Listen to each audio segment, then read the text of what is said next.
Va ora in onda Zoom, il drive time in mezzo ai fatti con Antonino Danna.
Buonasera a te, cara Sveva, buon lavoro, amiche e amici miei, ma non dall'avventura. Bentrovati, siete sulle magiche onde di Radio Libertà. Questo è Zoom, il drive time in mezzo ai fatti. Io sono Antonino Danna e questa è la puntata di oggi, di giovedì 19 di giugno dell'anno del Signore 2025. Cominciamo ricordandovi di dare il sangue in ospedale, serve sempre, salverete vite umane, chi salva una vita umana salva il mondo intero. Secondo appello, radiolibertà.net. Fesso, chi non lo legge, andatelo a visitare questo bellissimo giornale online. La sigla iniziale, o meglio, il disco con cui abbiamo cominciato è Marvin Hamlish, Bond 77 del 1977. Questo perché le cose si stanno evolvendo in maniera molto rapida nella guerra tra Iran e Israele. L'Iran 2 minuti fa ha battuto la CNN che il Consiglio nazionale di sicurezza iraniano ha emanato una dichiarazione nella quale sottolinea che qualunque terza parte tentasse di coinvolgersi in questa guerra, diciamo così, sarà colpita con la stessa durezza con cui viene colpito Israele. Nel frattempo però l'esercito, le forze armate americane stanno spostando ancora le navi da guerra che si trovano nel Bahrain, mentre il comando centrale americano ha anche disposto un aumento delle sacche di sangue in dotazione alle forze armate, che è quello che si fa nel caso di un eventuale attacco delle forze contro le forze americane. In particolare Trump non ha ancora deciso che cosa fare. C'è una riunione, mentre vi sto parlando, nella Situation Room della Casa Bianca con l'ultimo rapporto dell'intelligence, quindi scopriremo tra non molto che cosa vorrà fare il presidente americano. Stamattina è stato bombardato l'ospedale di Beersheba, l'Iran dice sotto c'era un apparato militare, in realtà sono tutte palle e sostanzialmente dalle immagini valutate dalla BBC sembra proprio che l'attacco sia stato deliberatamente compiuto contro un ospedale che cura 1 milione di persone ogni anno. L'altra cosa che vi devo dire è che Israele stesso, per bocca del suo ministro degli esteri, ha detto che a questo punto la sorte di Khamenei è segnata, cercheranno di ammazzarlo. Dopodiché l'altra cosa che sta succedendo è che naturalmente c'è stato un altro bombardamento un paio di ore fa, altri missili su Israele, questo mentre la macchina bellica di Gerusalemme continua il suo percorso e la sua routine. I russi sono intervenuti chiedendo di calmare la situazione e soprattutto sottolineando che l'impianto militare, l'impianto atomico di Bushehr, se venisse colpito, trasformerebbe tutta l'area in una specie di Chernobyl in salsa medio orientale. Sveva, io adesso ti chiedo se abbiamo già il senatore Bergesio, perché stasera siamo molto serrati con i tempi, abbiamo preparato per voi uno speciale su questa guerra e naturalmente non vediamo l'ora di farvelo ascoltare proprio perché vi portiamo insomma a valutare tutte le opzioni sul campo, ma vi portiamo anche ad ascoltare la viva voce, quella della collega Fiammetta Martegani a Tel Aviv, la viva voce di chi ogni notte deve scendere nei rifugi e ogni notte rischia la vita.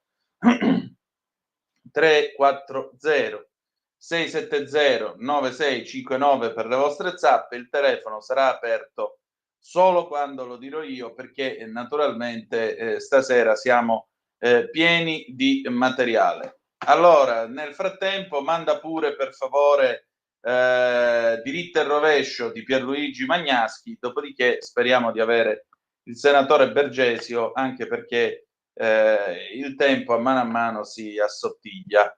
Vediamo un pochettino che cosa possiamo fare. Intanto ancora la CNN, l'altra cosa che vi dico, i deputati tra tedeschi l'altro si il sono ministro degli aumentati lo esteri stipendio del iraniano ha parlato con la 5,4% BBC, ha anche con un invitato gli israeliani a tenersi a distanza come si dice, a distanza da installazioni militari, potenziali bersagli dei loro missili. Vedremo quindi che cosa succederà nelle prossime ore e soprattutto che cosa succederà stanotte, perché la riunione, vi ripeto, è in corso mentre io vi sto parlando alla Casa Bianca. Il presidente degli Stati Uniti, Donald Trump, sta valutando dunque... Antonino? Sì? C'è il senatore in linea. Allora sigla, grazie. Qui Parlamento.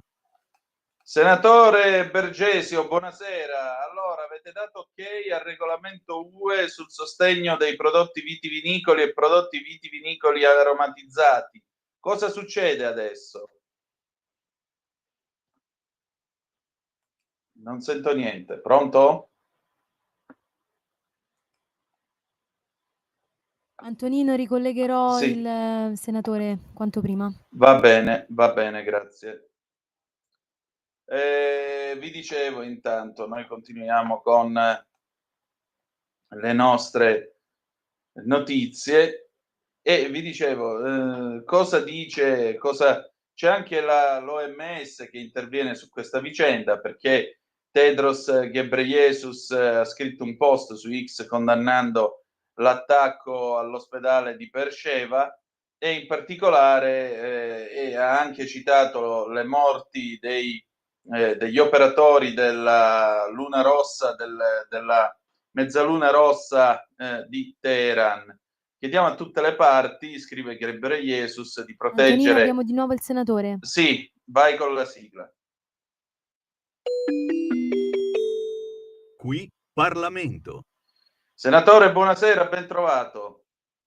Buonasera a voi. Allora, e massima con questo solidarietà regolamento per che quanto cosa... accaduto per l'attacco hacker.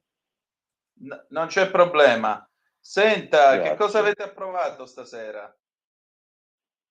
Ma oggi no, abbiamo la riforma della giustizia in corso al Senato e su quello è un tema che andremo avanti anche la prossima settimana, la separazione delle carriere dei magistrati, insomma un tema abbastanza importante che darebbe anche maggiore dinamicità alla giustizia, più flessibilità, più capace di rispondere anche ai bisogni dei cittadini e soprattutto per tutelare anche tutte quelle che sono le forze dell'ordine, coloro che intervengono nei momenti di grande difficoltà per la messa in sicurezza di tanti aspetti, e questo è un tema importante. Invece abbiamo approvato anche un parere favorevole a Sì. un atto della Commissione europea che riguarda il tema dei vini, sulle innovazioni da parte di tutto quello che riguarda la viticoltura.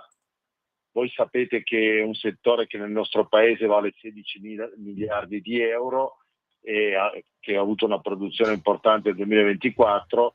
Noi siamo tra i primi paesi esportatori, che abbiamo un valore di export nel settore dei vini pari a 8 miliardi di euro, e siamo a livello di qualità tra i principali produttori al mondo qualitativamente, ma anche quantitativamente. Il tema è quello dei consumi, è un tema importante perché oggi più che mai abbiamo delle problematiche legate ai consumi, soprattutto perché è cambiato lo stile di vita, le persone consumano meno vino, dall'altra parte i giovani, soprattutto i millennials, faticano ad approcciarsi a questa tipologia di vino, nascono così anche i vini dealcolati, dealcolizzati, cioè ci sono delle tipologie innovative anche di vino che vengono sempre prodotte partendo dal mosto, che però hanno un altro tipo di produzione rispetto al vino classico.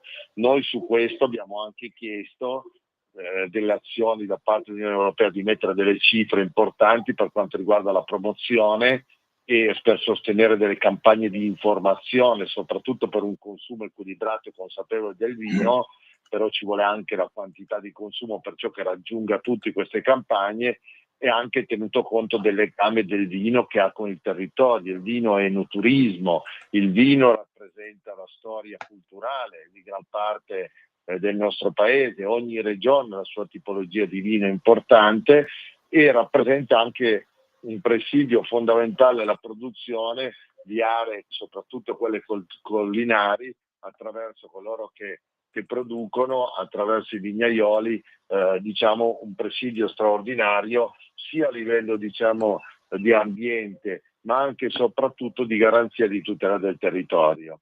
Noi abbiamo chiesto delle modifiche per quanto riguarda la fissazione della resa minima delle uve. Abbiamo chiesto anche la possibilità di avere, di individuare soluzioni dal punto di vista language free, soprattutto per quanto riguarda l'identificazione del codice QR, che rappresenta un problema Stato su Stato, e poi di azioni più forti a tutela delle denominazioni di origine, di indicazione geografica protetta, e soprattutto la capacità veramente di sostenere il settore, perché andranno a crescere degli stock. Noi siamo in un paese in cui si produce molto vino, siamo quasi 90 milioni di ettolitri di vino, e dall'altra parte abbiamo degli stock importanti perché i consumi sono un pochino scesi, ma non solo a livello italiano, parliamo anche a livello di stati con gli export. Oggi c'è anche la problematica legata ai dazi, che sono da verificare e da vedere, perché è un'altra problematica importante, però sicuramente noi avremo la possibilità di incidere su questo. Avere anche un altro tema che l'Unione Europea deve fare molta attenzione è quello del cambiamento climatico in corso. Molti vigneti devono essere irrigati perché non resistono più alla forte siccità, e allora anche qui investimenti ulteriori da parte dei produttori, perché si tratta comunque di cambiare anche il sistema dal punto di vista innovativo per quanto riguarda il tema dell'irrigazione. Ci sono anche delle produzioni più limitate in certi vigneti, perché noi abbiamo il biologico, la produzione biologica in corso, molti vigneti. C'è il tema dell'enoturismo, come dicevo prima, che è un comparto assolutamente rilevante per il nostro paese. Noi abbiamo gli enoturisti, rappresentano circa il 65%, sono circa 14 milioni e mezzo. Le aziende vinicole sono sempre più interessate a cogliere queste opportunità, e abbiamo chiesto che venga anche previsto un sostegno alle aziende vitivinicole proprio in questo senso, per far sì che ampliano ancora di più questa capacità ricettiva, che diventa fondamentale anche legata ai consumi. Ecco, questo io credo che possa essere, insomma, noi sappiamo tutti che un bicchiere di vino a pasto non fa male, lo sanno tutti, fa parte di un corretto stile di vita, fa parte della salute, fa parte della nostra dieta, e questo secondo me è da portare avanti e da valorizzare sempre di più. Questo è un po' il tema più importante sul parere che abbiamo dato. Dalla prossima settimana incardineremo il provvedimento, diciamo, principe, che è quello che riguarda la prossima politica agricola comune, la prossima PAC. Dovremmo dare gli indirizzi chiari, seri e trasparenti per far sì che diventi di nuovo un sostegno alla produzione e al reddito dell'agricoltore e non assolutamente un sostegno per far sì che i produttori lavorino di meno perché lasciano i terreni in set aside scoperti e poi non ci sia la possibilità di dare delle risposte concrete nella fase produttiva, anche e soprattutto per creare quel cibo straordinario come quello made in Italy, che poi va in tutto il mondo. Abbiamo un export che è veramente alto, che poi ci copiano perché abbiamo anche l'Italia Santi, però il resto è questo. Molto bene, senatore. Allora, io la ringrazio per queste delucidazioni e ho il piacere di risentirci presto, va bene? Grazie, siete stati gentilissimo come sempre. Grazie e buona giornata a tutti. Grazie a lei. Sigla e poi Grazie. Sigla e poi abbiamo The Clash, Rock the Casbah del 1982, tra poco. Qui Parlamento.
Stai ascoltando Radio Libertà, la tua voce libera, senza filtri né censure, la tua radio.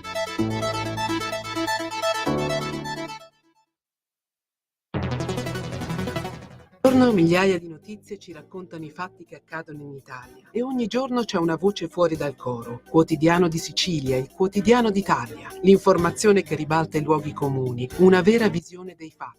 L'Italia vista da sud. Ogni siciliano che vive in Italia e nel mondo è una risorsa, è protagonista della crescita della nostra nazione. Dai forza alla crescita della nostra isola, abbonandoti al QDS digitale più archivio a soli 99 euro annuo. Quotidiano di Sicilia, il quotidiano d'Italia, una scelta di valore. Antonino, di nuovo a te la linea. Grazie Sveva. Allora, avete ascoltato Rock the Casbah dei Clash del 1982, questo perché adesso il nostro speciale sulla guerra entra nel vivo. Ho avuto il piacere di parlare col professore Emanuele Ottolenghi, che è un esperto della storia di Israele, ma soprattutto è un esperto di terrorismo medio orientale. Con lui abbiamo analizzato la situazione attuale, il fronte interno dell'Iran, il fronte interno di Israele, la possibilità di installare un nuovo governo dopo l'eventuale caduta degli ayatollah. Chi può essere l'uomo in campo, visto anche diciamo così il discorso reso pubblico dall'attuale erede al trono dell'Iran, il figlio dello Shah Reza Pahlavi. Beh, c'è molta carne al fuoco. Io ringrazio il professor Ottolenghi per il suo prestigio e per le risposte. Buon ascolto. Vai pure Sveva. Allora, l'ospite di questa sera è il professor Emanuele Ottolenghi. Il professor Ottolenghi è Senior Advisor per 240 Analytics, una piattaforma di analisi di rischio del campo del finanziamento al terrorismo. Si è occupato, per esempio, di mappatura e monitoraggio delle reti di minacce ibride Iran ed Hezbollah, tracciamento delle reti di evasione delle sanzioni iraniane, indagine sul nesso tra terrorismo e criminalità in Africa occidentale e America Latina, ma ha anche insegnato studi israeliani al St. Anthony's College dell'Università di Oxford ha diretto il Transatlantic Institute di Bruxelles, è stato senior fellow presso la Foundation for Defense of Democracies in Washington ed è anche autore di alcuni saggi e libri, per esempio Auto da Fè, La bomba iraniana, I Pasdaran all'interno del corpo della Guardia Rivoluzionaria Islamica Iraniana. Insomma, è quanto mai persona qualificata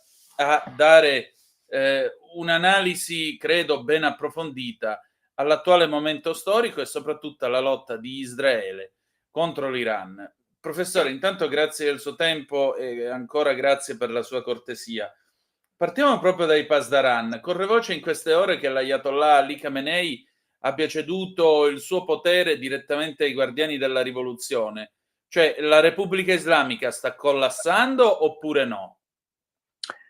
Buonasera a tutti e grazie dell'invito. La Repubblica Islamica non sta collassando, ma si trova in seria difficoltà e come tutti i regimi autoritari di fronte a una situazione di disastro di sicurezza militare, trovarsi in una guerra che in qualche modo ha iniziato e ora si trova di fronte alla possibilità di una dura sconfitta, il regime vacilla, c'è sempre il rischio che in momenti di grande debolezza si arrivi a pressioni interne ed esterne per farlo cadere. Quindi certamente il rischio esiste, anche perché nelle prime ore dell'attacco israeliano sono stati eliminati uomini in posti chiave nella catena di comando sia della sicurezza che dell'intelligence, e quindi la decapitazione del regime rende, o ha reso certamente all'inizio, le sue risposte molto vane. Quindi è un momento di fragilità che certamente Israele continuerà a cercare di sfruttare. Ecco, in tutto questo però c'è una voce che prima, diciamo, in maniera abbastanza sfumata, mi passi il termine abbastanza diplomatica, ha detto: iraniani, ribellatevi, polizia ed esercito, state dalla parte del popolo. Adesso questa voce ieri notte addirittura se n'è uscita con un proclama alla nazione dicendo: non vi preoccupate se cade il governo di Khamenei, che per adesso si nasconde come un ratto impaurito, perché è già pronto tutto il piano per i primi 100 giorni dopo la caduta degli Ayatollah per un governo democratico e la costruzione di un Iran libero nel futuro. Questa voce è quella del principe ereditario Ciro Palevi, che come lei mi insegna è figlio dello Shah Mohammad Reza Pahlavi. E allora qua i casi sono due, mi perdoni: o il principe ereditario sogna ad occhi aperti, e allora sa, pure io posso dirle che anch'io ho pronto il piano per i prossimi 100 giorni in Iran, oppure Sua Altezza, quando parla, evidentemente ha buone ragioni per poter fare un'uscita del genere. Che ne pensa lei? Ma è molto difficile dare una risposta, perché come in altri casi della storia, paesi autoritari governati per decenni da una tirannia, e quando si sbarazzano della tirannia non sappiamo bene cosa andiamo a trovare sul terreno, se c'è un'opposizione organizzata interna, che ruolo ha la diaspora. Lo abbiamo visto nel caso dell'Iraq, ovviamente, quando 22 anni fa, in maniera un po' troppo ottimistica, ci si affidò all'opposizione irachena in esilio, rendendosi poi conto, una volta arrivati lì, che la realtà sul terreno era molto differente. Spetterà agli iraniani, ovviamente, decidere il da farsi in caso di crollo del regime. Certamente la dinastia Pahlavi ha una fortissima visibilità, c'è un sentimento di nostalgia nei loro confronti, perché alla fine poi l'esperienza della rivoluzione islamica non ha portato ai miglioramenti politici, economici che inizialmente aveva promesso. Però di nuovo questo è un paese complicato composto da un mosaico di etnie. la opposizione nella diaspora non è necessariamente ben collegata all'opposizione o alle opposizioni dentro al paese, è infiltrata tra l'altro fortemente dall'intelligence iraniano. Dobbiamo aspettare a vedere prima se il regime effettivamente viene sbaragliato e poi cosa succederà dopo. La dinastia Pahlavi certamente avrà delle carte da giocare proprio in virtù della sua storia e della sua visibilità, però è possibile e probabile doversi aspettare anche l'emergere di altri attori interni, non da ultimi gli apparati di sicurezza e di intelligence che, come sappiamo di nuovo da altri casi precedenti storici recenti, potrebbero a un certo punto decidere di salvare la loro posizione di preminenza e influenza nell'economia e nell'apparato di Stato, sbarazzandosi della cupola del regime e facendo una specie di colpo di Stato, una congiura di palazzo, riallineando la posizione politica, geopolitica del paese in modo da salvare la loro posizione. Quindi gli scenari sono molteplici, l'erede dello Shah potrebbe giocare un ruolo, ma non mi azzarderei a precipitarmi a festeggiare questa dichiarazione o ad assumere che questa dichiarazione porti o presenti certamente una strada garantita per una transizione. Donald Trump, il presidente degli Stati Uniti, fino ad ora ha sempre detto: vabbè, ma questa non è la mia guerra. Tuttavia, ieri J.D. Vance, il vicepresidente americano, ha detto: beh, Trump è stato comunque chiaro, l'Iran non deve avere la bomba atomica con le buone o con le cattive, quindi lascia preludere la possibilità di un intervento. Trump ieri ha lanciato un avvertimento, diciamolo pure, un avvertimento mafioso a Khamenei, dicendogli: sappiamo dove sei, per adesso non t'ammazziamo, come a dire, meglio che tu te ne vada e anche con le buone in Russia al più presto, cercando questo salvacondotto, oppure ci pensiamo noi a eliminarti dalla faccia della terra. Nel frattempo la portaerei Nimitz col suo gruppo da battaglia sta arrivando nel Golfo Persico ad affiancare la gemella Carl Vinson. 28 aerocisterne si sono mosse verso il Medio Oriente. Da Guam i B-2, i leggendari bombardieri invisibili, possono decollare e colpire i siti del nucleare iraniano, e l'ambasciata americana è stata chiusa stamattina per 3 giorni fino a venerdì. Che succede? Nelle prossime 72 ore Trump si limiterà a bombardare Fordow e diciamo così, i luoghi del nucleare iraniano, oppure darà una mano tale a Israele da produrre il regime change? Guardi, diciamo, predire e prevedere Trump è molto difficile, lo abbiamo già imparato negli anni della sua prima presidenza e certamente negli ultimi 6 mesi.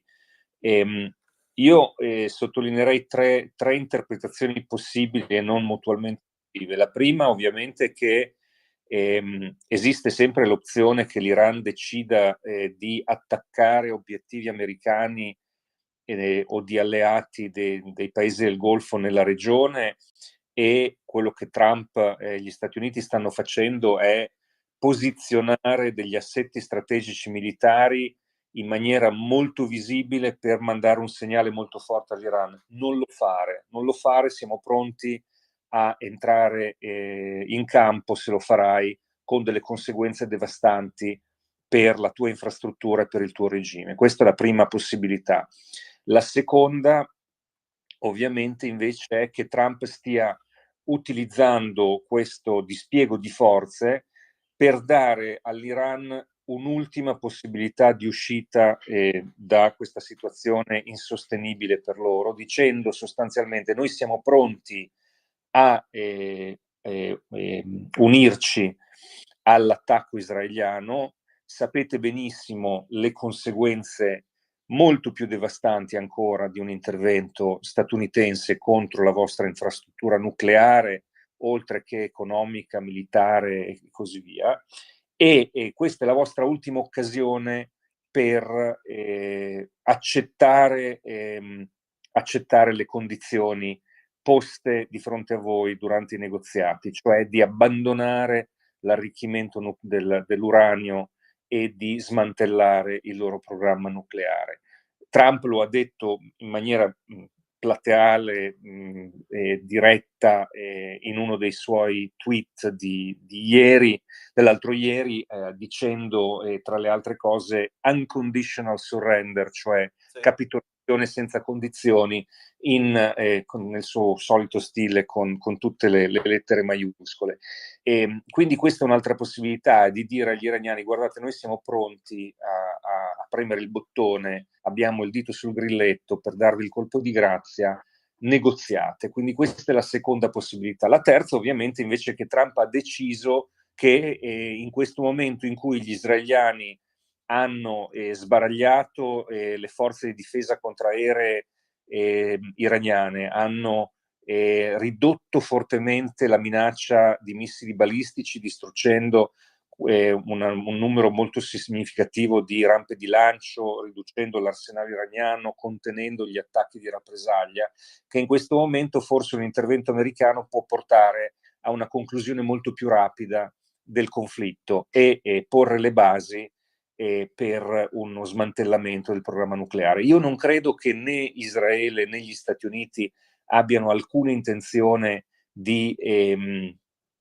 mettersi nel business di cambio di regime. Quello che loro auspicano è che questa operazione possa in qualche modo demolire le ultime basi di sostegno e di stabilità del regime interno, che poi spetti agli iraniani decidere il loro futuro. Non credo che nessuno, né a Washington né a Gerusalemme, abbia oggi intenzione di imbarcarsi di nuovo in un'avventura come quella dell'Iraq, dove un dirigismo occidentale cerca in qualche modo di ricostruire un modello politico dopo un'esperienza autoritaria. Però la possibilità di un'azione americana certamente accelererebbe i tempi della sconfitta iraniana.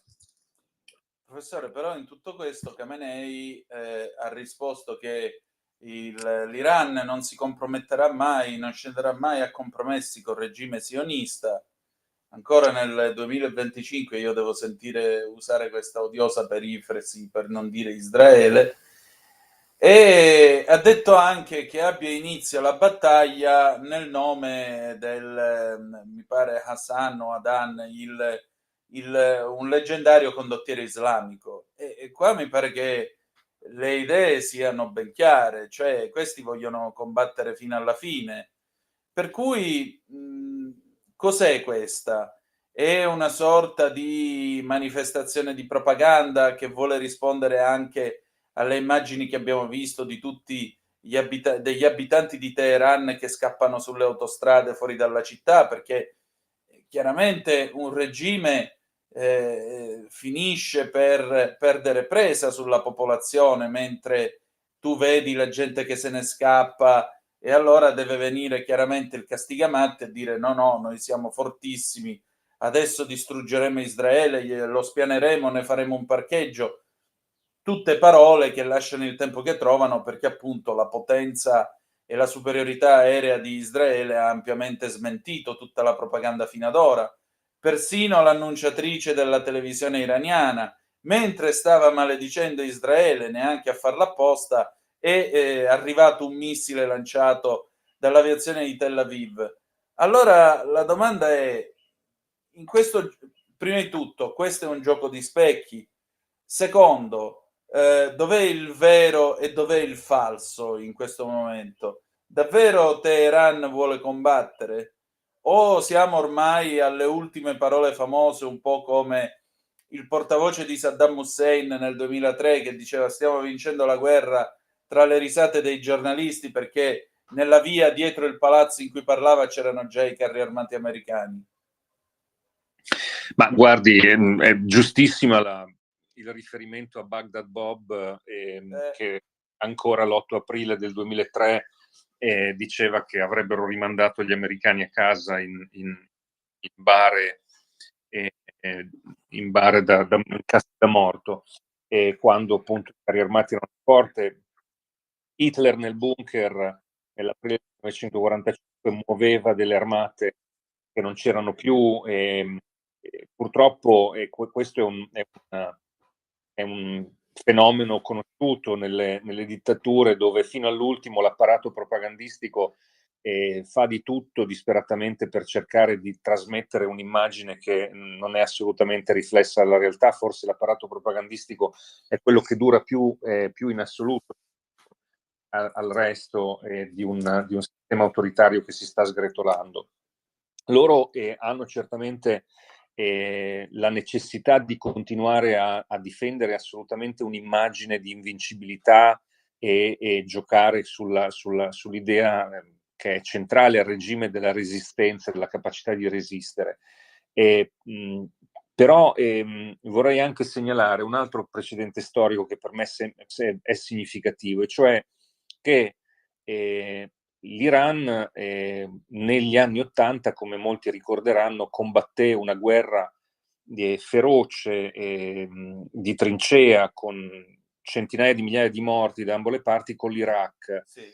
E questa guerra alla fine sarebbe potuta finire molto prima di quanto fu in realtà, principalmente per la volontà iraniana di continuare a oltranza, dopo aver assorbito gli attacchi a sorpresa di Saddam Hussein, e essere riusciti a respingerli. Nel 1988, quando questa guerra ormai si sta protraendo da 8 anni e l'Iran, tra le altre cose, ha lanciato nel suo isolamento diplomatico, politico, economico internazionale degli attacchi contro le navi mercantili nello stretto di Hormuz, nel Golfo Persico, l'Iran viene attaccata, la sua marina militare viene attaccata dagli Stati Uniti, un'azione che si chiama Mantide religiosa e che dura pochissimo. In pochi giorni gli americani, senza subire perdite, distruggono completamente la marina militare iraniana, fondano le loro navi e di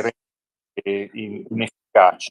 A quel punto, fronte a questa sconfitta, con le spalle al muro, allora leader supremo dell'Iran, il fondatore della Repubblica, la Repubblica Islamica, Ayatollah Khomeini, pronuncia un discorso rimasto alla storia in cui dice: noi siamo pronti a bere il calice avvelenato. Il calice avvelenato è quello di accettare un armistizio e non procedere fino alla vittoria divina che loro promettevano al loro pubblico. E in questo modo porta fine alla guerra. Ecco, questa è una possibilità, cioè che l'Iran, di fronte a una situazione militare impossibile, dalla quale non si può più districare, per salvare il regime, decida di accettare una capitolazione che in qualche modo permetta loro di salvare la faccia. E in questo modo salvano il regime, perché alla fine molto più importante del programma nucleare e delle loro ambizioni è la preservazione della rivoluzione islamica.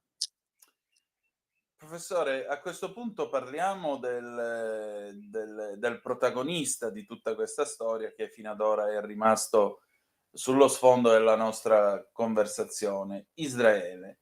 Israele e in particolare il suo primo ministro Benjamin Netanyahu. Parlando con un amico israeliano lunedì scorso in trasmissione, io gli ho chiesto: visto quello che lui sta facendo, domani quest'uomo sarà indicato come una sorta di Winston Churchill israeliano, oppure continuerà a essere visto, come spesso in Italia si dice, come un corrotto, uno che ha voluto una guerra per restare al potere, per stare ancora al comando del paese? E lui mi ha risposto, io credo in maniera molto saggia: la storia sicuramente lo giudicherà in maniera molto positiva. Per quanto riguarda gli argomenti per i quali lui è sotto inchiesta, è chiaro che questo non fa piacere all'opinione pubblica israeliana, ma rispetto a quello che lui sta facendo diventano dei peccatucci, anche perché mi permetto di chiederle, se io le chiedo che ne pensa di Scipione l'Africano, probabilmente lei mi risponderà è un grande condottiero, ma Scipione l'Africano è anche quello che bruciò i registri in Senato, che in teoria avrebbero dovuto provare la sua innocenza in un caso di corruzione, perché era accusato di essere un corrotto e un corruttore. E allora dove sta la verità storica su Netanyahu, secondo lei? Dove sarà tra 50 anni la verità storica su di lui? Questo è molto difficile ovviamente da predire, però vorrei far luce su questa domanda di nuovo ricorrendo alla storia. Alla fine Winston Churchill diventa la grande icona storica che merita di essere, grazie alla sua leadership nella seconda guerra mondiale, però lui nell'aprile del 1945, a guerra praticamente conclusa, perde le elezioni. Sì.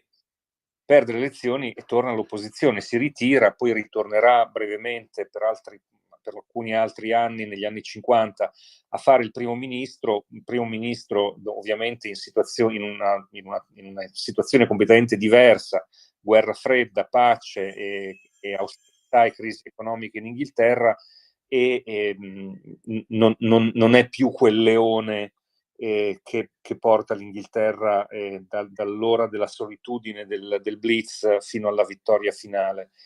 Netanyahu verrà giudicato dalla storia certamente principalmente per questa operazione, specialmente se concluderà, come sperano gli israeliani, in maniera positiva e vittoriosa. Però sarà anche ricordato come il primo ministro che interpretò male o non capì la situazione alla vigilia del 7 ottobre 2023 ed era l'uomo responsabile della sicurezza di Israele nel giorno più nero e più disastroso della storia del paese, probabilmente dal 1948 o forse dal 1973, quando gli egiziani attaccarono a sorpresa Israele. Quindi certamente il giudizio storico dovrà tener conto anche di quel ruolo, e non è da escludersi che a guerra finita, sia con l'Iran sia con Gaza, quali che siano gli esiti che concludano questi conflitti, che poi sono in realtà un conflitto solo, perché ricordiamocelo, il 7 ottobre nasce da una volontà precisa dell'Iran di usare i suoi gregari, compreso Hamas, per distruggere Israele.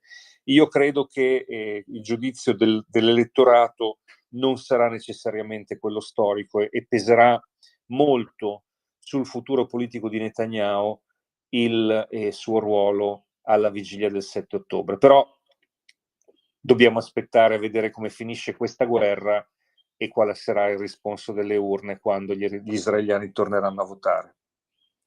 Senta, in questo paese c'è molta critica nei confronti di Israele, specialmente a sinistra, e addirittura io ho dovuto sentire un'espressione del leader dei grillini, Conte, il quale ha detto Netanyahu non può pretendere di scrivere il diritto internazionale.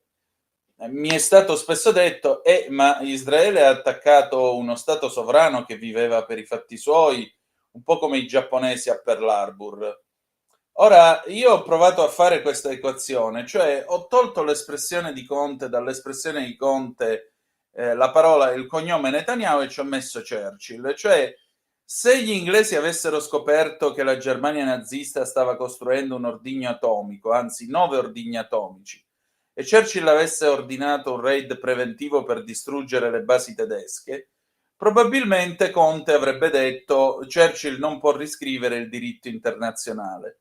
Perché c'è gente che prende queste posizioni, secondo lei? Bisognerebbe scrutare in profondità nella loro anima, nella loro mente e per alcuni forse anche nelle loro tasche.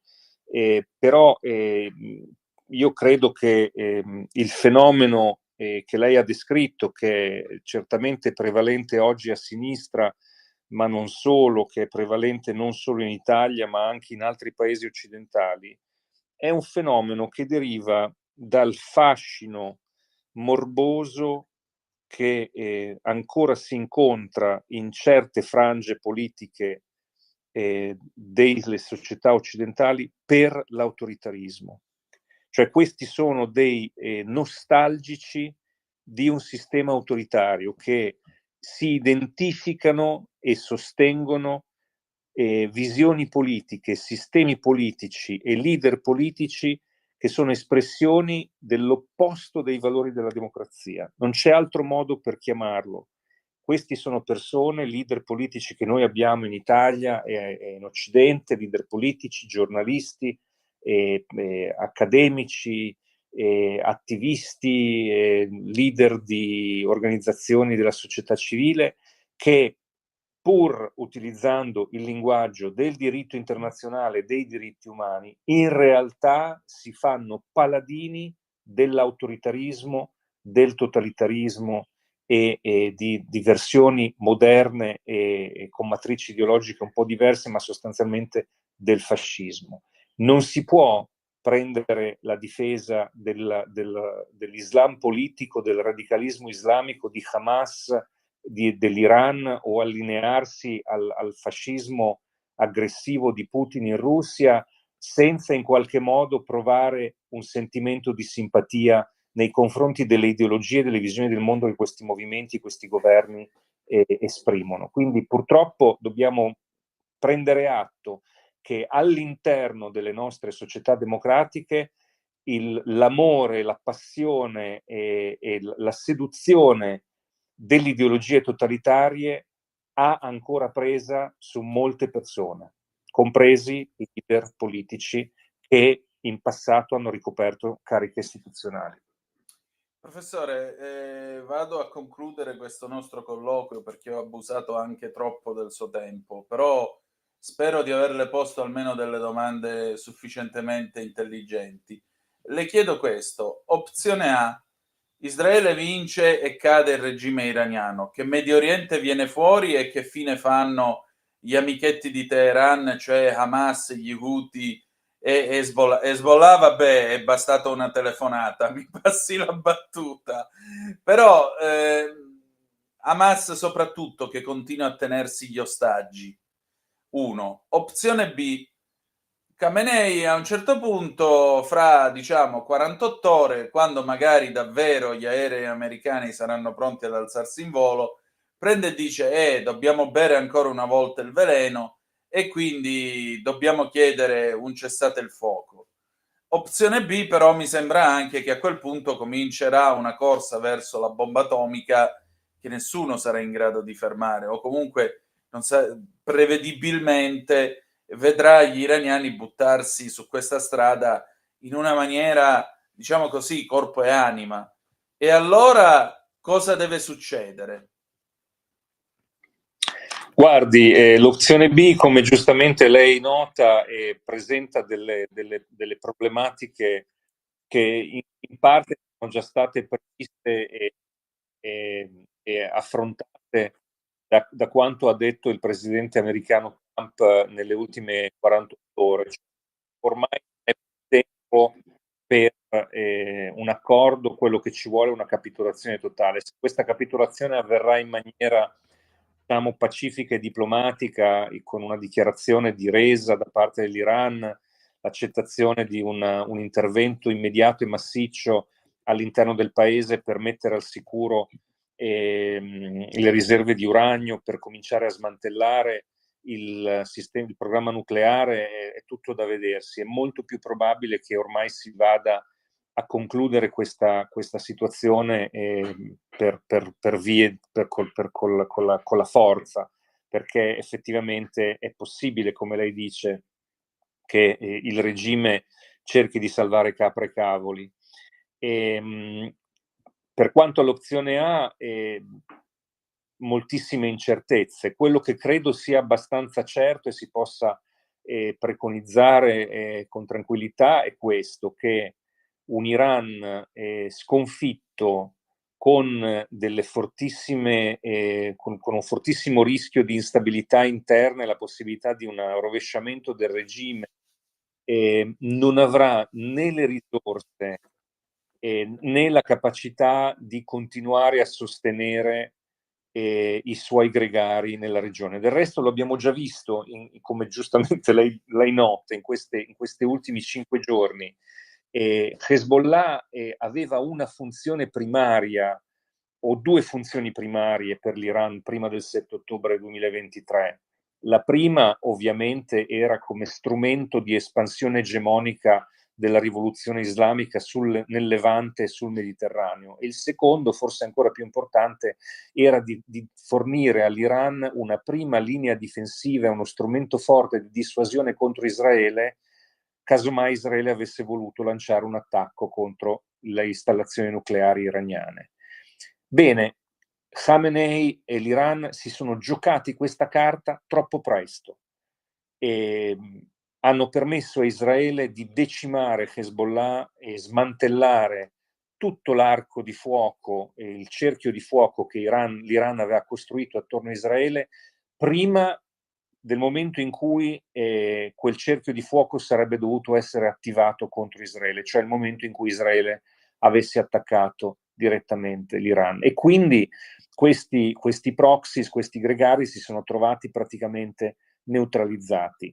Una sconfitta totale dell'Iran porterà certamente a sminuire e degradare fortemente la capacità di azione di questi attori, e probabilmente incoraggerà molto più fortemente anche gli altri paesi della regione, tra tutti i paesi del Golfo, a assumere un ruolo molto più attivo contro l'Iran e allineandosi di più a Israele e all'Occidente. Questo potrebbe creare le condizioni per una risoluzione del conflitto a Gaza, potrebbe creare le condizioni per un intervento attivo nel processo di governo e di ricostruzione di Gaza da parte dei paesi arabi, porterebbe a un'accelerazione dello smantellamento di Hezbollah in Libano, alla riduzione dell'influenza delle milizie sciite pro-iraniane in Iraq e forse a una soluzione una volta per tutte dei problemi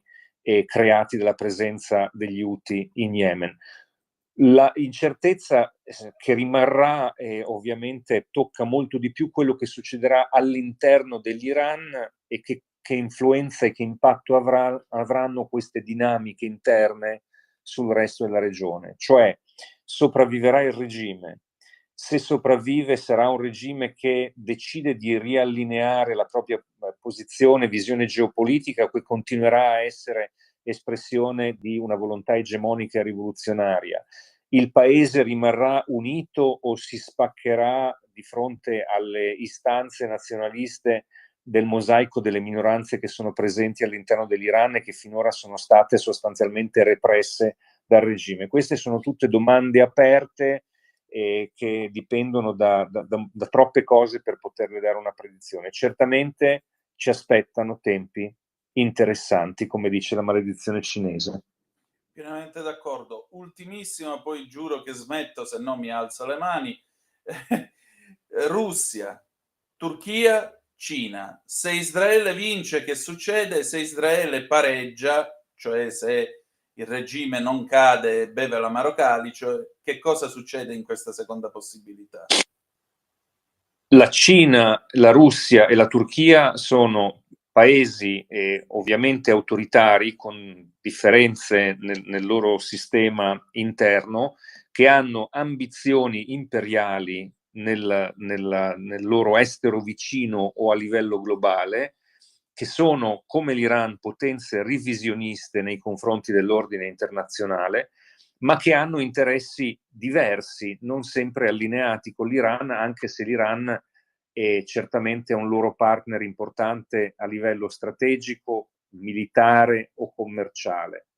La Turchia certamente è il paese che ha meno interesse dei tre a far sì che l'Iran esca vincente o che sopravviva intatto da questo scontro, perché a dispetto dei loro rapporti l'Iran comunque rimane un rivale storico a livello regionale. Però la Turchia non ha nessun interesse a vedere una destabilizzazione dell'Iran, che potrebbe per esempio portare a una rinascita di istanze nazionaliste kurde.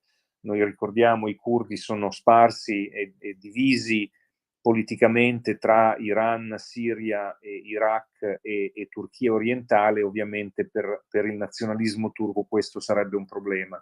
La Russia ovviamente dipende molto dalle forniture militari iraniane, ha un rapporto economico importante con l'Iran, ha un rapporto di intercambio di sicurezza, vendita di armamenti e cooperazione stretta nell'evasione delle sanzioni. Quindi sarebbe un colpo forse duro per la Russia, ma non sufficiente a mobilitare Mosca, credo, a fianco dell'Iran in caso l'America entrasse in guerra.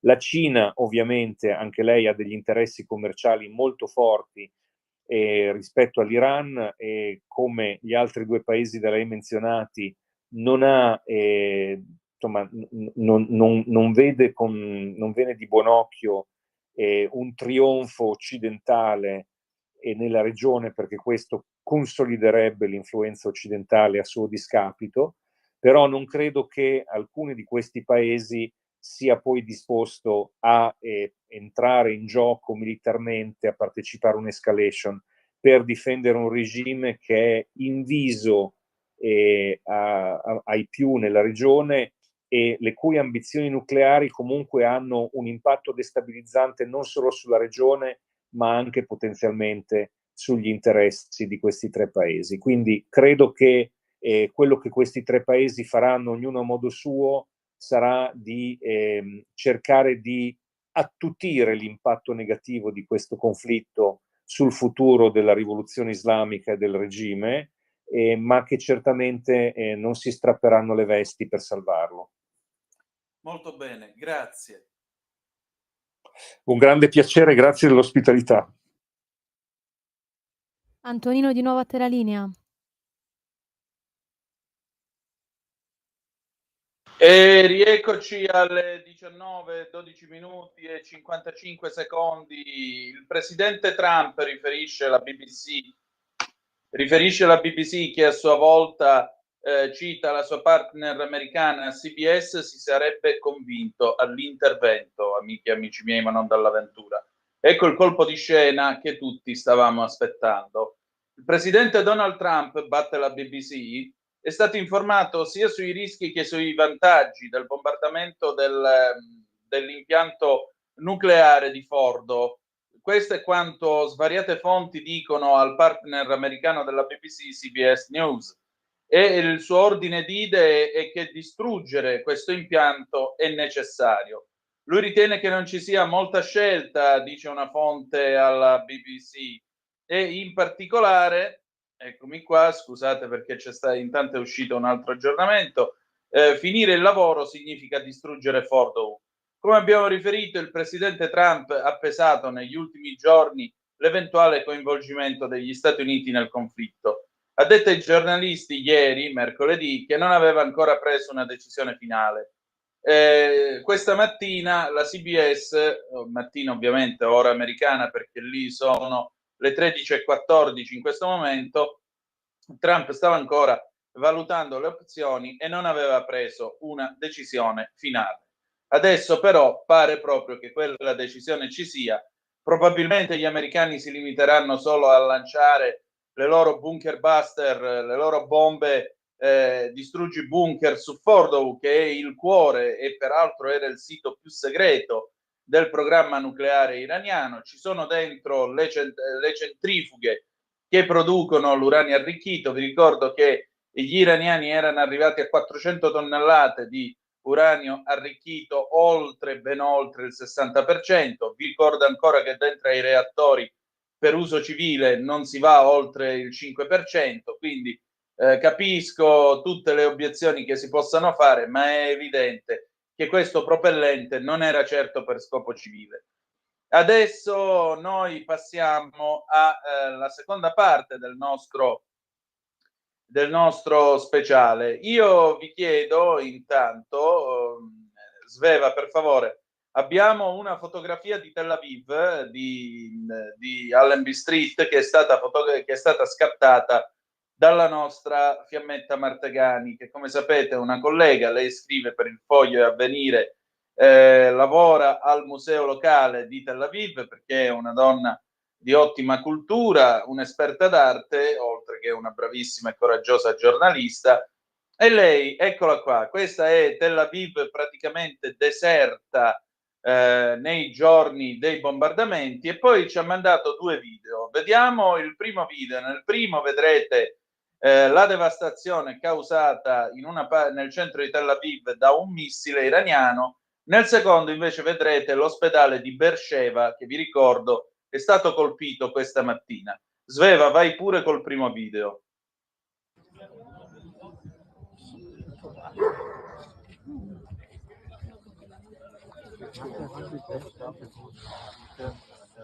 Ecco, questo è il centro di Tel Aviv, per chi ci segue attraverso la radio. Vedete che c'è praticamente c'è una fila di edifici sventrati. Adesso andiamo con il secondo video, andiamo a Beersheva, vediamo che cosa è successo invece nell'ospedale di Beersheva bombardato stamattina.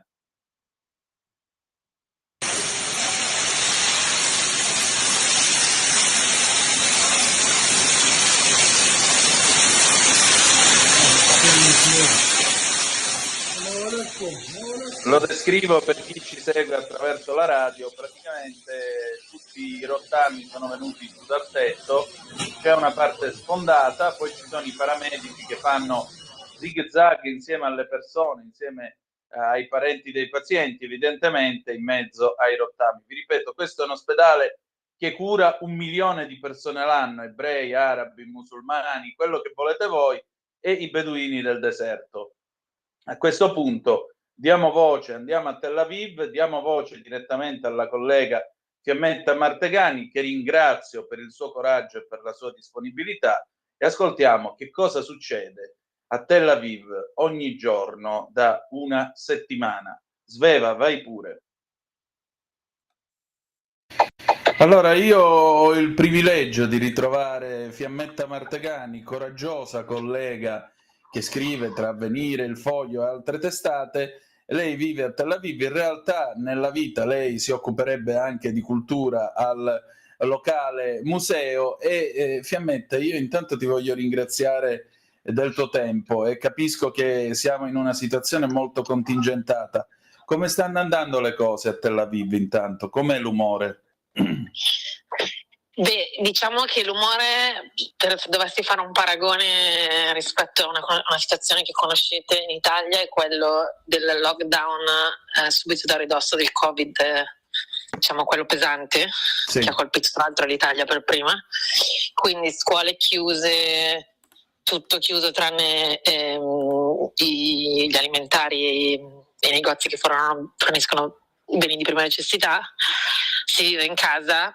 Anzi, questa è la differenza principale col Covid rispetto al Covid. Si vive tra la casa e il bunker, nel senso che non tutti gli israeliani hanno un bunker in casa. Sì. Io faccio parte della minoranza privilegiata, tra l'altro per casa, nel senso che casa mia è stata costruita 15 anni fa, però tutte le abitazioni che sono state costruite prima del 2000, quando per legge, a causa anche del conflitto che c'era già stato durante la guerra del Golfo, in cui Israele veniva attaccata dall'Iraq, quindi a seguito di questo dal 2000 per legge ogni abitazione deve avere un bunker, ma tutte le case che sono state costruite nel 2000, e peraltro Tel Aviv è nota per i suoi gli anni 40 e 50, sono sprovviste. Sì. Quindi la maggior parte della popolazione si trova a vivere a ridosso dei bunker.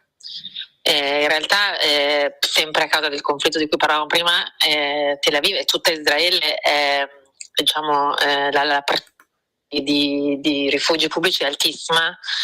Si trovano quasi tutti nelle scuole, che in questo momento sono chiuse le scuole ma sono aperti i bunker, o di solito a ridosso per esempio dei giardini pubblici, anche perché in una situazione come questa potete immaginare, essendo chiuse le scuole, per non far impazzire i bambini li si porta a giocare al parco, al campo da calcio, ma c'è sempre un bunker a ridosso, per cui anche i genitori, che tra l'altro a causa della situazione non possono andare a lavorare perché devono stare con i bambini, si portano dietro il computer al parco di turno, in maniera tale che poi, se c'è la sirena, si hanno i 90 secondi di tempo per rifugiarsi negli shelter. Ecco, appunto.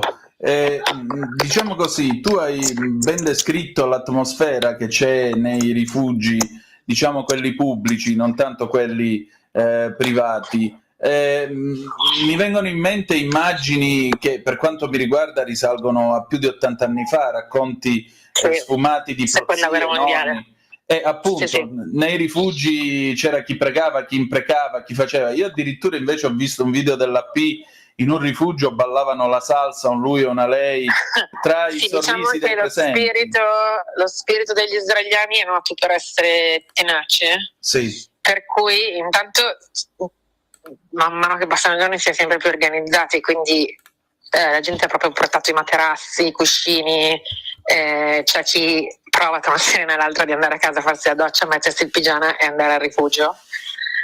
E c'è del cibo, c'è chi porta la chitarra, per questi quando tu dici balli scatenati magari no, però diciamo si cerca di tenere alti gli animi, soprattutto per i bambini, che non dimentichiamoci sono una parte preponderante della società israeliana, dove le famiglie laiche, non sto parlando né degli ultraortodossi né degli arabi, hanno come media 3 figli per famiglia, per cui questi rifugi sono sempre pieni di bambini e di cani, che è un altro grande classico di Tel Aviv, e diciamo è molto bello vedere questa convivenza di persone che non si conoscono tra di loro e che trovano un modo di aiutarsi con l'altro, vista appunto la situazione drammatica in cui si trova in questo momento il paese.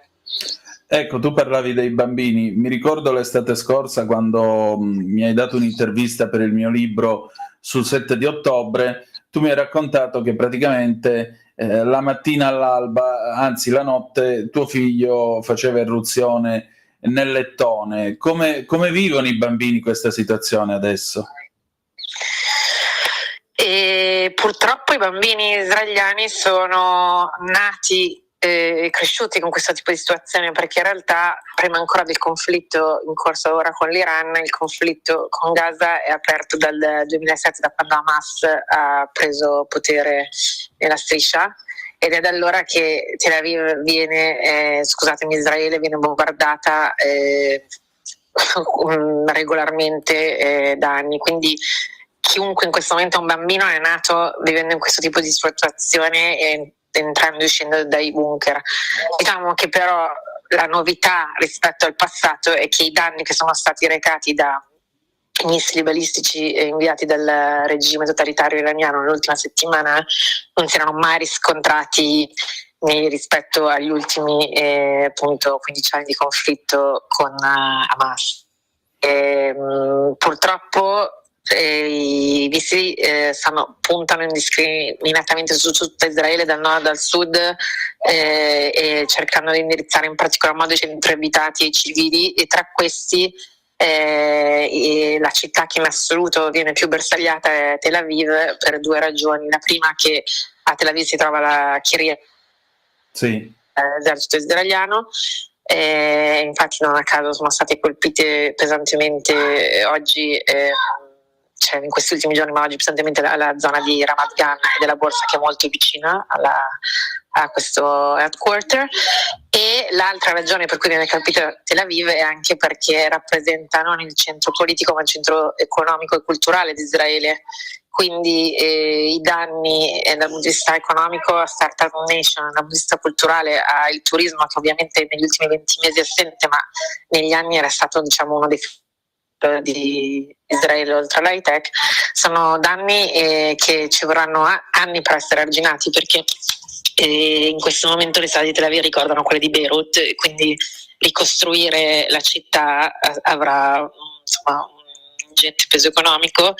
E poi, come dicevo prima, non solo Tel Aviv è stata colpita, proprio stamattina è stato colpito l'ospedale Soroka di Beersheba, che peraltro era l'ospedale più importante perché diciamo era il bacino di utenza di tutto il sud di Israele, circa 1 milione di utenti, e tra questi moltissimi beduini che vivono nel deserto del Negev, quindi diciamo che anche il danno nei confronti della comunità è enorme, ma diciamo che da quando è cominciato questa operazione militare l'Iran non ha fatto nessuna distinzione tra cittadini ebrei e cittadini arabi israeliani. Purtroppo durante il primo giorno del conflitto sono morte 4 arabe israeliane della Galilea, 2 mamme con 2 bambine.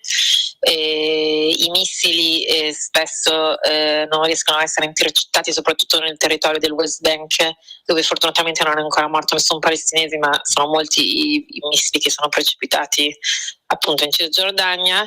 E come dicevo, oggi aver colpito un ospedale come quello di Soroka, dove per fortuna non è morto nessuno, perché era stato precedentemente evacuato proprio ieri notte, avevano trasportato tutti i reggenti nel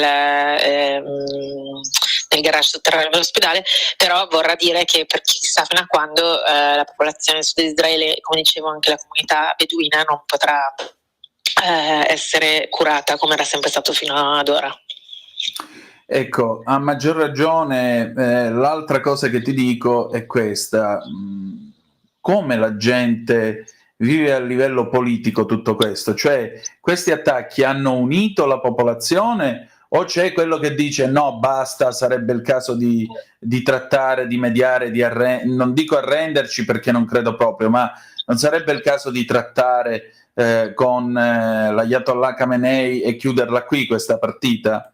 Sì, questo è un fenomeno molto interessante, perché se avessimo avuto questa conversazione una settimana fa rispetto all'uscita militare da Gaza, stando ai sondaggi il 70% della popolazione israeliana da destra a sinistra era pronta a uscire da Gaza, e chi invece insisteva erano soltanto i supporters di Netanyahu e dell'estrema destra.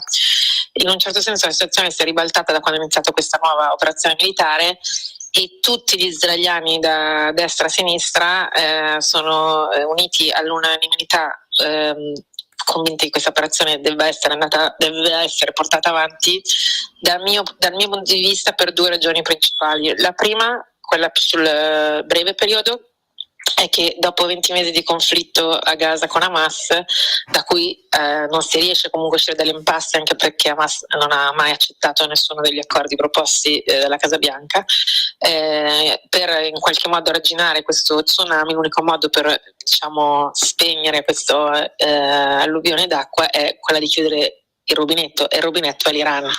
Quindi in un certo senso questa ulteriore tappa del conflitto dovrebbe essere l'ultima, dovrebbe essere quella che chiude il conflitto che è cominciato il 7 ottobre.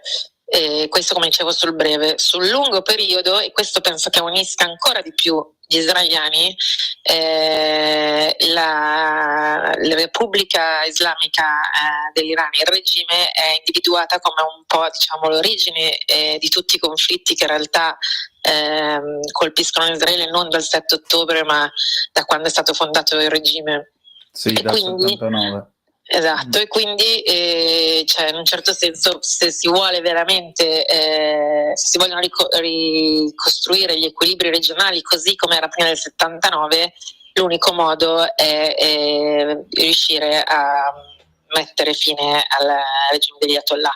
Vorrei ricordare che fino al 79 i rapporti diplomatici tra Israele e l'allora Persia erano ottimi, e il popolo ebraico e il popolo persiano sono uniti dai tempi del Ciro il Grande, e ancora oggi israeliani e iraniani sono in ottimi rapporti, si frequentano quando sono in giro per il mondo. Banalmente a Milano al Politecnico c'è una fascia molto alta di studenti stranieri che per accedere devono superare un test ingresso che è diverso rispetto a quello dei cittadini italiani, e i 2 paesi che hanno il maggior numero di studenti del Politecnico di Milano sono Israele e l'Iran, e conosco di persona studenti israeliani e iraniani che hanno preparato assieme gli esami all'università e sono diventati grandi amici, ancora oggi si frequentano, si sentono. In questi giorni di tensione è arrivato, diciamo, l'affetto da moltissimi israeliani nei confronti della popolazione, scusatemi, l'affetto di moltissimi iraniani nei confronti della popolazione israeliana, e quindi questo in un certo senso conferma che questa azione militare è necessaria, e questo fa sì che tutta Israele, sia a livello politico, quindi maggioranza opposizione, che a livello di cittadini comuni, c'è una, diciamo, una totale adesione alla portare avanti e concludere questo conflitto. Fiammetta, Ben Gurion diceva che se uno non crede ai miracoli non può vivere in Israele. Qual è il miracolo che ti aspetti tu, se te ne aspetti uno, per questo paese, per questa guerra? Questo Diciamo sospiro che dice tutto. questo sospiro dice tutto, ma alla luce di quello che ho appena detto e del fatto che ho appena intervistato, per esempio, un cittadino iraniano che vive in Iran, il mio speech più grande, non solo per gli israeliani ma anche per gli iraniani, è veramente che questa operazione militare possa porre fine al regime totalitario iraniano e che finalmente i cittadini iraniani possano vivere nella libertà. Fiammetta, per finire, tu ti occupi di cultura, di arte al museo appunto a Tel Aviv. Quanto tutto questo è una valvola di sfogo o di scappamento, se vuoi, davanti a immagini continue di violenze o all'urlo lamentoso e direi anche quasi iettatorio, perché lo ascolto anch'io attraverso la AP, perché vi seguo anch'io la notte in diretta, cioè quando suonano le sirene, ecco, l'arte e la cultura possono lenire questo urlo lamentoso ogni notte? Beh, sicuramente Israele dalla sua fondazione ha utilizzato l'arte in senso lato, quindi l'arte plastica, la letteratura, il cinema, ogni forma di creatività per esprimere la sofferenza di questo popolo che è in guerra dal giorno della sua fondazione, perché Israele è stato fondato il 14 maggio del 1948 come da risoluzione ONU, e il giorno successivo è stato attaccato da 7 paesi arabi limitrofi, e da allora di fatto ogni conflitto non è che a conseguenza di quello precedente. Però per rispondere alla tua domanda e anche allargare lo sguardo, invito chi non la conosce a leggere i meravigliosi libri, le graphic novel di Marianne Satrapi, Sì. Persepolis, che raccontano dell'Iran prima della rivoluzione. Sì. Forse se imparassimo a conoscere meglio l'altro capiremmo quanto poi non siamo così distanti gli uni dagli altri, e con questo augurio spero davvero che presto il popolo iraniano e quello ebraico si possano riunire l'anno prossimo a Teheran. L'estate scorsa io ti ho salutato dicendoti a Misrael Kai e tu mi hai risposto semmai che tutto il mondo sia Kai. Mi pare che tu ci creda ancora. Assolutamente, per cui speriamo veramente l'anno prossimo di riunirci tutti assieme, non importa dove, ma in un mondo migliore. Speriamolo decisamente, grazie. Grazie a voi.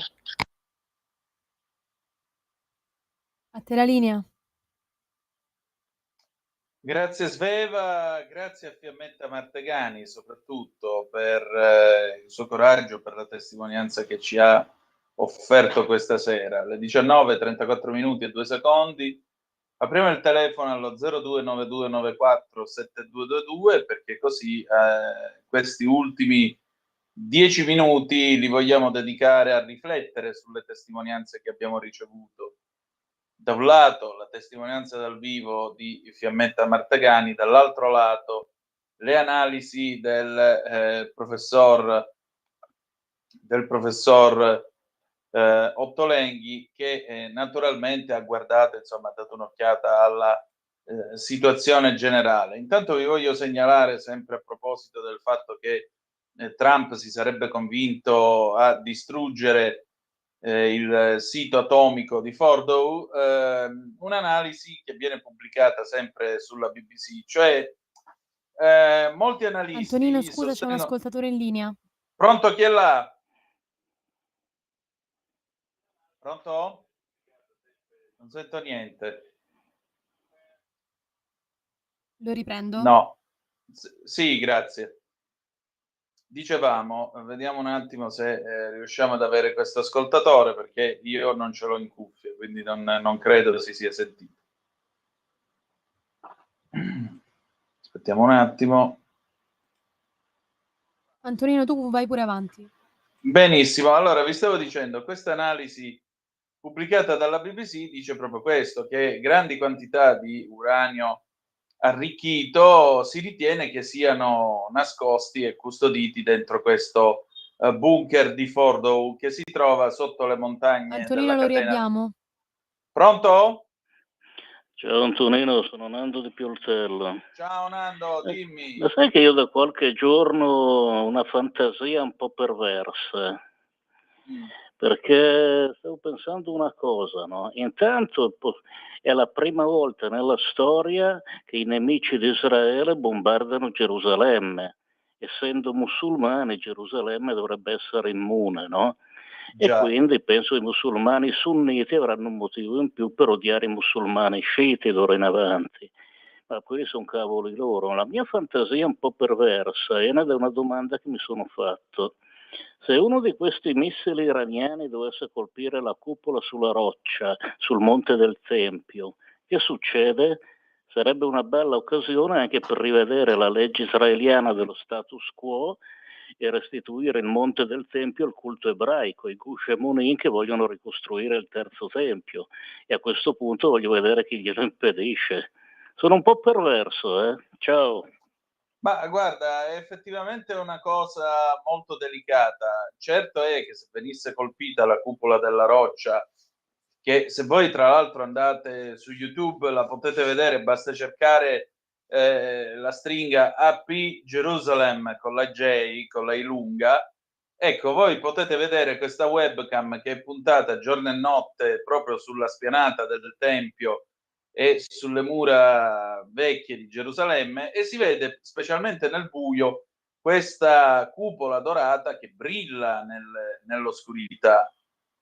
Ora, da parte di una nazione che peraltro nella sua Costituzione c'è scritto che deve imporre il trionfo dell'Islam su tutto il pianeta, è chiaro che suona molto controverso colpire eventualmente un luogo estremamente sacro ai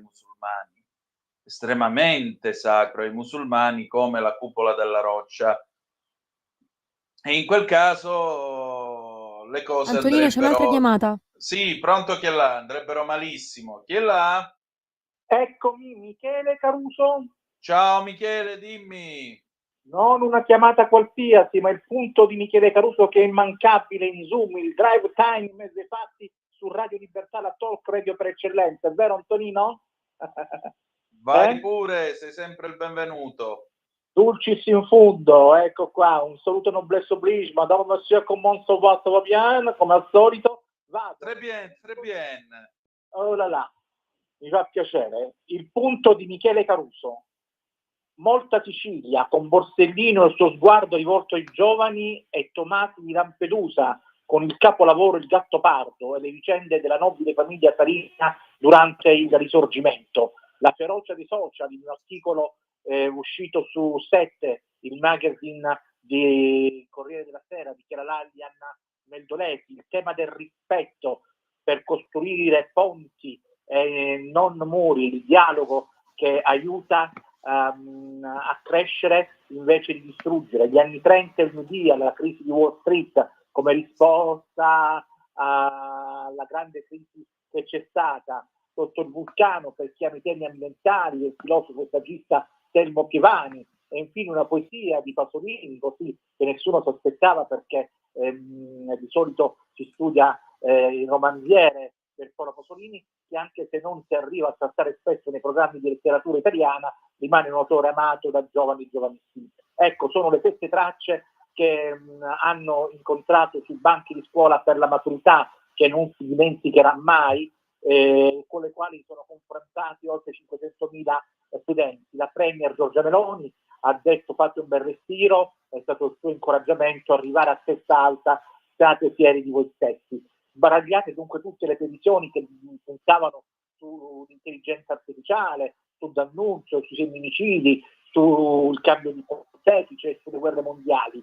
E dunque oltre il 40% anche io avrei gradito, così hanno dato la loro preferenza per Asteraccia sul rispetto, che traslata poteva così rivolgersi con lo sguardo su tanti aspetti della maleducazione che imperversa nella nostra società civile. E dunque è importante la maturità, è bella anche la traccia di Borsellino, i figli del giudice D'Astenne e del suo sacrificio germogliano noi tutti.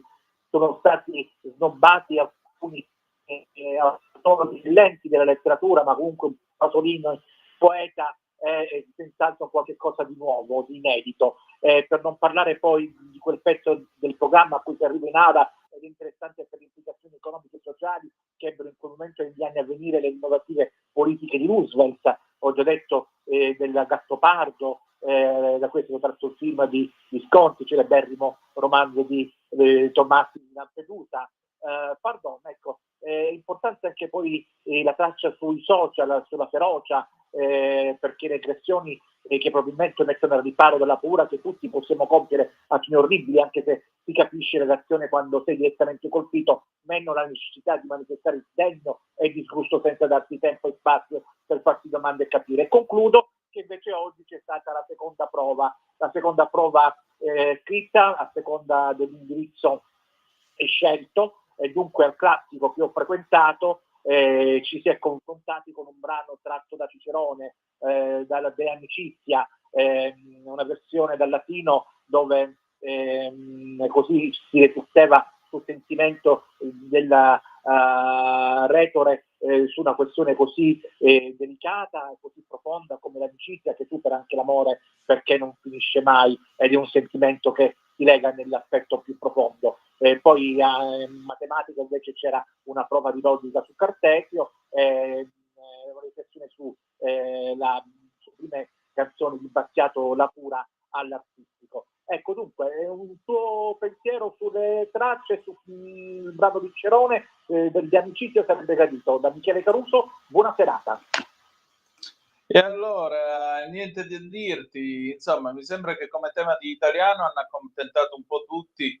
Mi dispiace il fatto che i ragazzi si siano buttati più sul tema del rispetto che non anche sulla letteratura, perché ripeto, la letteratura non è un orpello, è uno specchio attraverso il quale leggere la realtà. La poesia di Pasolini era molto bella perché parlava delle notti, quelle notti insonni che sono anche le notti dell'anima, per cui sarebbe stato un ottimo motivo di riflessione, specialmente in queste notti Antonino, così scusami, c'è un'ultima difficili. chiamata. Sì, pronto, chi è là? Pronto? Hello? Chiudi se non parli. Dicevamo, queste nottate, diciamo, anche per così difficili per una parte dell'umanità. Quindi sì, mi sembra niente male. Poi Battiato, che gli devi dire a Battiato? Battiato era un genio, per cui non abbiamo altro da aggiungere. Le 19, 43 minuti, 43 secondi, ci avviamo alla fine di questa nostra trasmissione.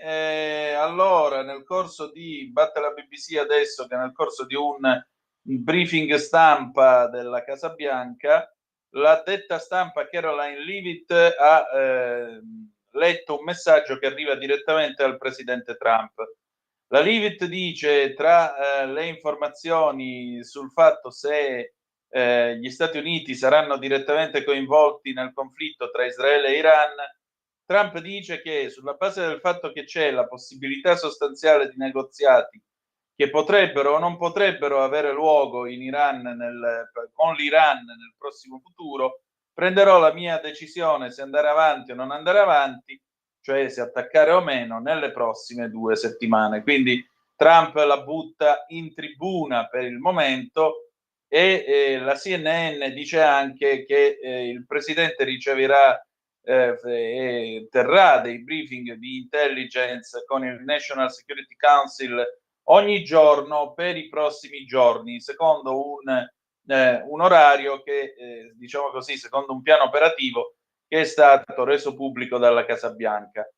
Trump, che generalmente passa il weekend lontano dalla Casa Bianca, venerdì partirà per il suo club in New Jersey e parteciperà a un evento di raccolta fondi, ma tornerà alla Casa Bianca il giorno dopo per ricevere il suo briefing alla Casa Bianca sabato e domenica. Trump si sta incontrando ogni giorno con i funzionari della sicurezza nazionale nella Situation Room della Casa Bianca, dal momento che, come si sa, lui medita se entrare oppure no nella lotta, nella guerra tra Israele e Iran.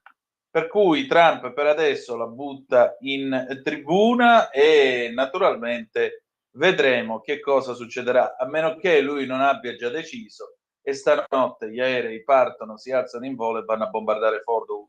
Del resto Trump, lo sapete, nei giorni prima dell'attacco aveva fatto finta di non sapere niente, aveva detto che lui niente ne sapeva e niente ne capiva. Per cui vedremo. Chiudiamo la nostra puntata, grazie a tutti. Domani l'ultima rassegna stampa supplente, poi lunedì torna Semivarin alle 7:30. Ci salutiamo con Dora Moroni. Che facciamo stasera del 1978? Ne abbiamo cose da fare. Grazie a tutti e ricordate che the best is yet to come, il meglio deve ancora venire. Vi ha parlato Antonino Danna. Buonasera.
Avete ascoltato Zoom, il drive time in mezzo ai fatti.